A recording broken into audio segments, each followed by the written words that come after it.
우리가 계속적으로 기도학교에 대해서 살펴보고 있는데 오늘은 5번째 시간입니다. 여러분, 제가 기도학교 첫 번째 시간으로 뭘 말씀드렸는가 하면 예레미야의 기도에 대해서 말씀을 드렸습니다. 예레미야는 재앙 같은 환경 가운데 있을 때 그 원인이 무엇에 있고, 그리고 정말로 하나님이 우리의 이 환경 가운데 어떤 마음을 가지고 계시는지를 살펴보았죠. 그럴 때 예레미야가 하나님의 본심을 발견한 것은 평안과 미래와 희망이었다라는 거예요. 그런데 우리의 지금의 환경은 재앙과 같은 환경이다. 그럼 이 환경을 우리가 극복할 수 있는 방법은 무엇인가? 하나님 앞에 나가서 부르짖는 것이다. 이렇게 말씀을 드렸죠.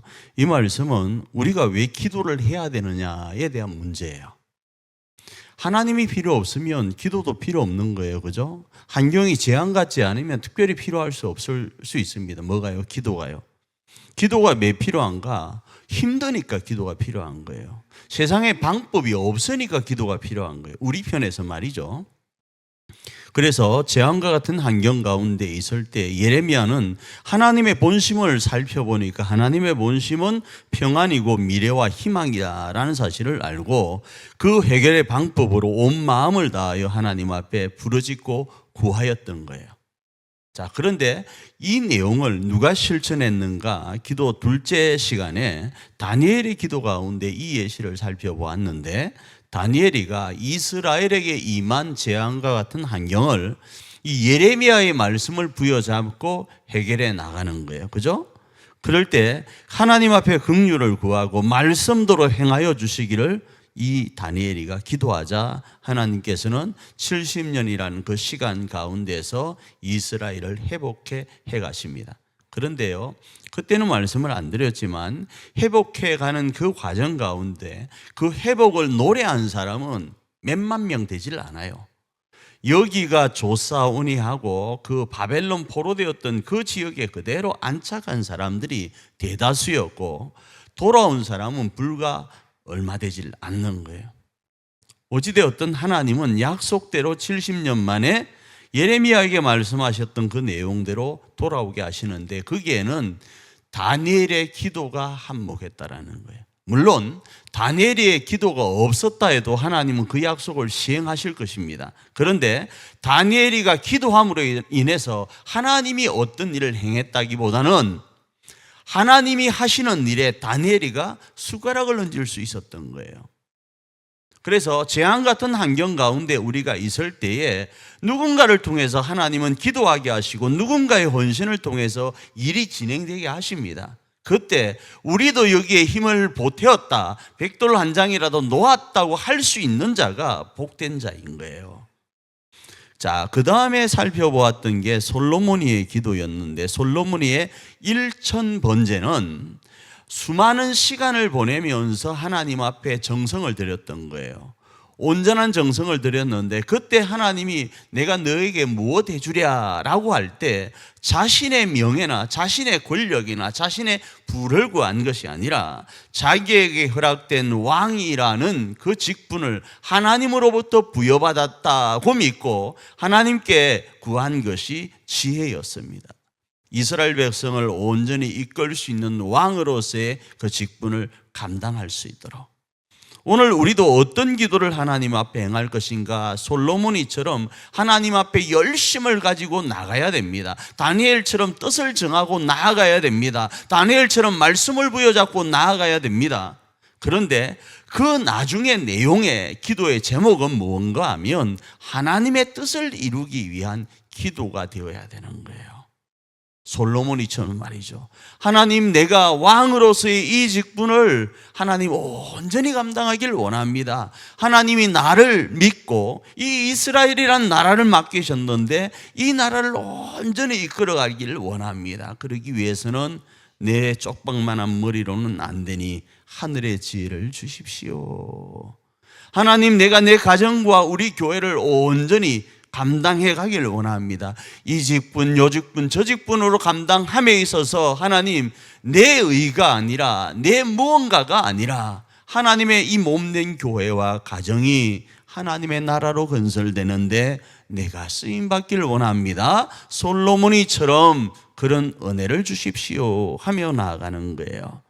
자, 기도학교 네 번째 시간에서는 과부의 기도와 바리새인의 기도와 세리의 기도를 살펴보면서 그 기도 가운데 예수님이 원하시는 기도가 무엇인지를 살펴보았어요.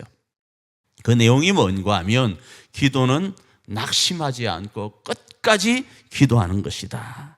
끝까지 포기하지 않고 하나님의 긍휼을 믿고 기도하며 나아가는 것이다. 그런데 하나님의 긍휼을 구할 때는 하나님 앞에서의 기도가 되어야 된다. 하나님 앞에서의 기도는 어떤 것인가? 내가 하나님 앞에 참 약하고 약한 존재이구나. 나는 죄인이구나. 손을 들며 하늘을 우러러보며 하나님 나는 저 세리와 같지 않습니다를 자랑할 것이 아니라 하늘을 우러러 고개 들지도 못하고 하나님 나는 죄인입니다 고백했던 세리와 같은 마음으로 하나님 앞에 나아가는 거예요. 그러나 그런다고 해서 자신의 그 어떤 죄된 모습 속에 매몰되어서 주눅들고 아파하고 어떤 방구석으로 들어가는 것이 아니라 하나님이 나를 어떻게 바라보시는가를 가지고 자신을 정의하면서 내가 하나님의 사랑을 온몸으로 받는 존재이구나를 깨닫고 더 강력하게 하나님을 의지하며 나아가는 거예요.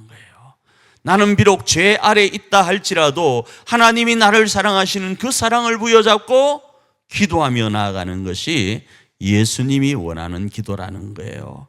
마귀가 와서 우리에게 너 죄인이지, 너 지난날 이런 죄를 지었지 하면 주눅들 것이 아니라 나 비록 그런 죄인이지만 나를 위하여 십자가를 지신 우리 주 예수 그리스도의 사랑이 내 안에 있다를 외치며 나아가는 것이 기도하는 자의 자세다, 이렇게 말씀을 드렸습니다.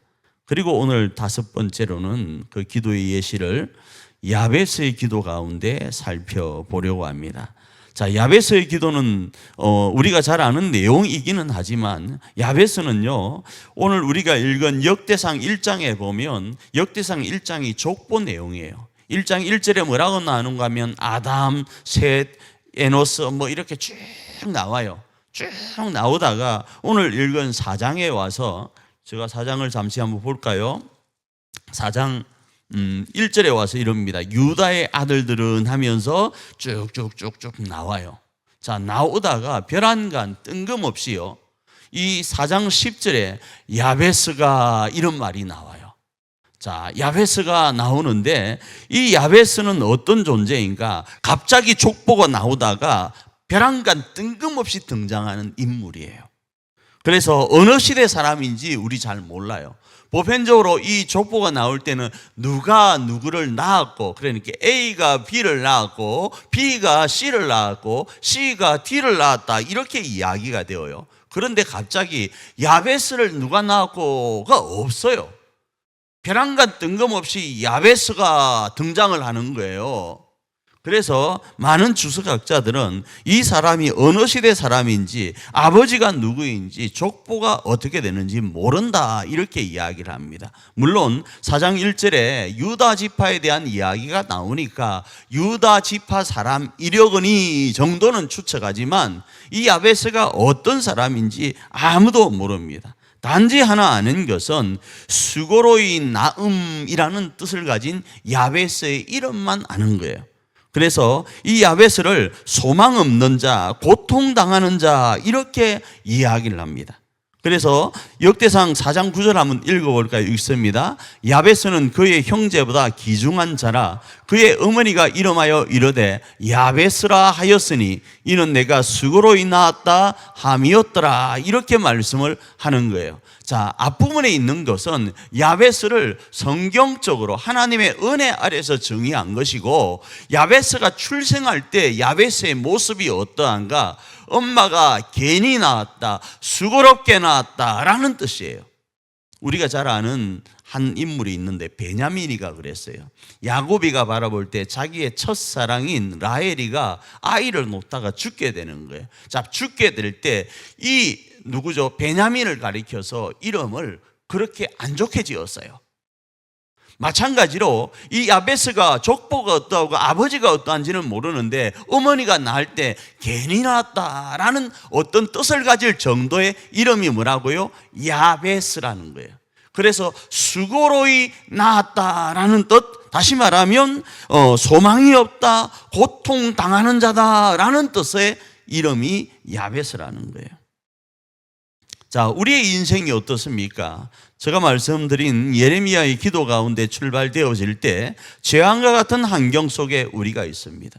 오늘 야베스와 같은 환경 속에 있는 거예요. 어떤 환경요? 재앙과 고통 가운데 있는 환경, 정말로 수고로이 나은 환경 가운데 있는 모습, 소망이 없는 모습 가운데 있다 이겁니다. 이럴 때 우리는 어떻게 해야 되냐 이겁니다. 이때 부어라 마시라 할 것이 아니라 방법이 없냐 이겁니다. 세상에는 방법이 없다라고 정의할 수 있는데 성경에는 방법이 있는 거예요. 왜요? 성경에는 하나님이 천지 모든 만물을 창조하시는 창조주이시기 때문에요. 그래서 이 야베스는 하나님 앞에 뭘 하는가? 반전을 꾀하는 일을 합니다. 그 반전을 꾀하는 일, 수고로 인하였다, 소망이 없다, 고통당하는 자다라는 이름을 가진 이 야베스가 기도를 통하여 반전을 꾀합니다. 그 기도가 어떤 것인가 하면 오늘 우리가 읽은 역대상 4장 10절인 거예요. 다시 한번 읽습니다. 야베스가 이스라엘 하나님께 아뢰어 이르되 주께서 내게 복을 주시려거든 나의 지경을 넓히시고 주의 손으로 나를 도우사 나로 환난을 벗어나 내게 근심이 없게 하옵소서 하였더니 하나님이 그가 구하는 것을 허락하였더라. 이렇게 말씀을 하는 거예요. 저기 보면 크라이드라는 뜻이 있죠. 크라이드. 야베스가 울었다라는 것이에요. 어디를 향하여? Out to the God이에요. 하나님을 향하여 울었다라는 거예요. 어떤 하나님요? 이스라엘의 하나님을 향하여 이 야베스가 울었다라는 거예요. 야베스가 하나님을 향하여 운 거예요. 어떤 하나님요? 이스라엘의 하나님이요. 이스라엘이라는 단어가 왜 붙는가 하면 약속 언약의 하나님인 거예요. 이스라엘을 맏아들 장자 삼으신 그 하나님 앞에 하나님 내가 이스라엘 백성입니다. 이름도 없고 고통 가운데 태어난 존재이기는 하지만 나 이스라엘의 뭐라고요? 자손이라는 거예요. 그러니 당신은 이스라엘의 하나님 아닙니까? 애굽 땅 종되었던 곳에서 우리를 인도하여 내신 이스라엘의 하나님, 하나님이 약속하셨죠. 나는 너의 하나님이 되고 너희는 내 백성이 된다 약속하지 않았습니까? 그 백성 중에 하나가 나라라는 거예요. 비록 내 이름이 야베스라 할지라도요, 비록 내 이름이 고통 가운데 있다 할지라도, 비록 내 이름이 우리 어머니가 괜히 수고로이 낳았다 하는 이름이라 할지라도 나 하나님 이스라엘 자손입니다라는 거예요. 그래서 그 하나님을 향하여 운 거예요. 이걸 다르게 cry out라고 쓸 때는 하나님을 향하여 부르짖었다 이렇게도 번역을 해요. 왜 부르짖었을까요? 그냥 조용하게 플레이하면 되는데, 하나님께 기도했다 이러면 되는데 왜 크라이드를 쓸까요? 그건요, 이 사람도 말은 안 해서 그렇지 고상하게 이렇게 기록되어 있어서 그렇지 이 지문에는요 야베스가 정말 이렇게 살아야 되나라는 처절한 몸부림이 있었다라는 거예요. 몸부림이 있었다고요. 그런데 그 몸부림 속에서 반전을 꾀할 수 있었던 것은 하나님을 향하여 울었다라는 거예요. 하나님을 향하여 부르짖었다라는 거예요. 그것도 이스라엘의 하나님을 향하여 부르짖었다라는 거예요. 이건요 첫 번째 믿음의 기도를 이야기하는 거예요. 자신의 모습을 바라본 것이 아니라 뭘 바라보았다고요? 그 옛날 애굽 땅 종되었던 곳에서 인도하여 내신 이가 하나님, 바로 이스라엘의 하나님이라는 믿음을 가지고 있었다라는 거예요.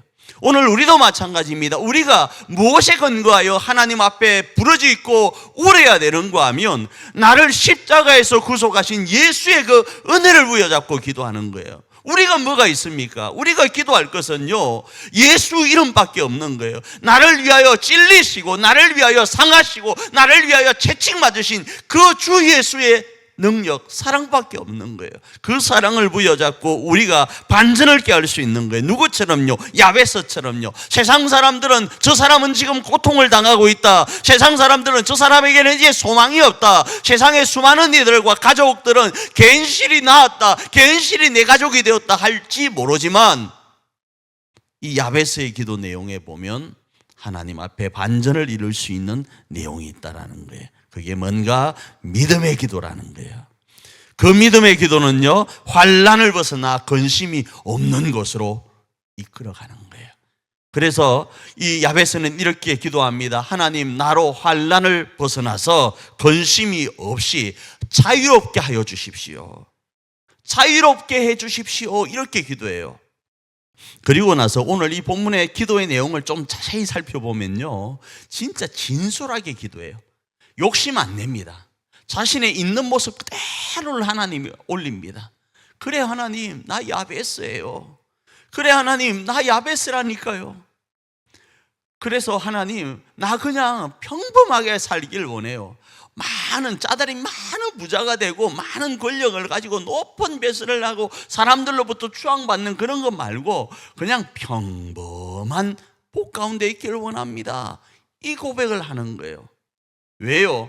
자신의 인생에 있어서 진솔하게 내게 정말로 필요한 것이 무엇인지를 기도하는 거예요. 그리고 간절하게 기도하는 거예요. 그리고 겸손하게 기도하는 거예요.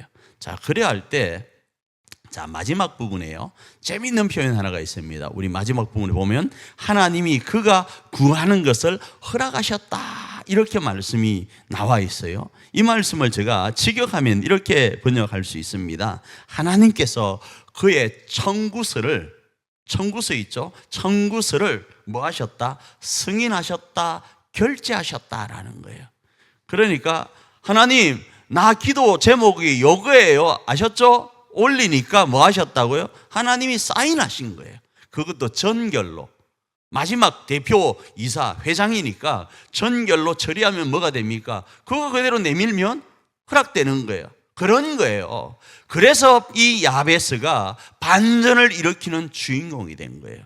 오늘 우리도 마찬가지입니다. 우리에게 하나님이 필요한 이유, 우리에게 교회가 필요한 이유, 우리에게 기도가 필요한 이유가 바로 여기에 있습니다. 재앙 같은 환경 가운데 있습니까? 야베스와 같은 모습 가운데 있습니까? 그러할 때 반전을 꾀할 수 있는 능력이, 그 바로 기회가, 그 권세가 이 자리에 있는 거예요. 이 자리에 있는 것을 아는 자만이 하나님 앞에 나와 야베스와 같은 기도를 행할 수 있고, 하나님 앞에 그 믿음이 있는 자만이 하나님 앞에 당당하게 대담하게 청구서를 내밀 수 있는 거예요. 하나님, 결제해 주십시오. 나 누구라고요? 하나님의 자녀. 내 안에 누가 있다? 예수가 있다. 하나님, 내 안에 예수가 있습니다. 나 하나님 영적 이스라엘의 자손입니다. 하나님, 내 기도 결제해 주십시오 할 수 있는 거예요. 그 사람이 바로 저와 여러분인 줄 믿습니다. 그리고 그 시간이 바로 이 시간인 줄 믿습니다. 이 시간 우리 교회를 위해, 우리 가정을 위해, 우리 성도님들을 위해서, 우리나라와 민족을 위해서 이 마음으로 기도하여서 하나님의 결제를 받는 이 한밤이 되기를 축복합니다.